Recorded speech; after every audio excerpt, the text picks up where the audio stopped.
અરવિંદભાઈ, તમે જે વસ્તુ કીધી કે ખેતી લાયક તમે જે અલંગની વસ્તુઓ જે લઈ આવો છો બહારથી ને અહીંયા વેચો છો, એમાંની આ જે તાલપત્રીઓ બધી કે જે ટ્રેક્ટરના ઉડમાં ને તાલપત્રીમાં પણ કામ આવે છે, તો એના વિશે થોડી માહિતી આપો. આની આ વસ્તુ લગ્નેશભાઈ એવી છે કે તાલપત્રીમાં હાલે છે અને ટ્રેક્ટરના હુડમાં પણ હાલે છે.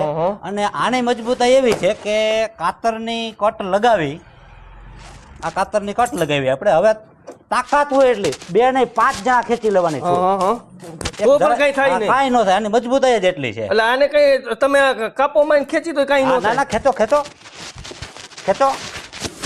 અરે આવી તાલપત્રી તો લાવો મારી પાસે, નાખો આને ભડકામાં. અરે તાલપત્રી હરગાવી નાખો. ભડકામાં શું તમે આને કદાચ ગમે એવા 2 ભડકામાં નાખો તો કોઈ દી હળગે પણ નહીં. આની મજબૂતાઈ જ એવી. ક્યાંથી લઈ આવો તમે આવી બધી વસ્તુ? આ બધું અલગનું બહારનું મટીરિયલ આવે છે. ઠીક. તો ખેડૂત ભાઈઓ, આવી વસ્તુ પણ અહીંયા મળે છે કે જે તમે જોઈ શકો છો, હરગે પણ નહીં.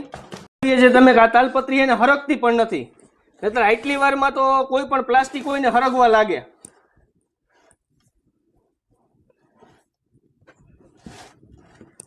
જો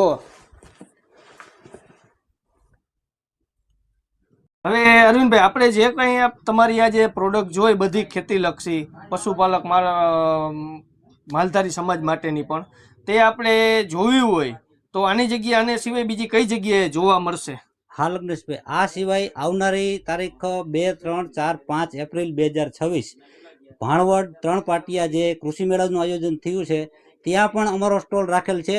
સ્ટોલ નંબર 37ની મુલાકાત લઈ અને આ બધી વસ્તુ તમને ત્યાં પણ જોવા મળશે.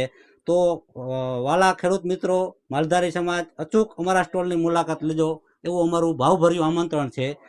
જય જવાન, જય કિસાન.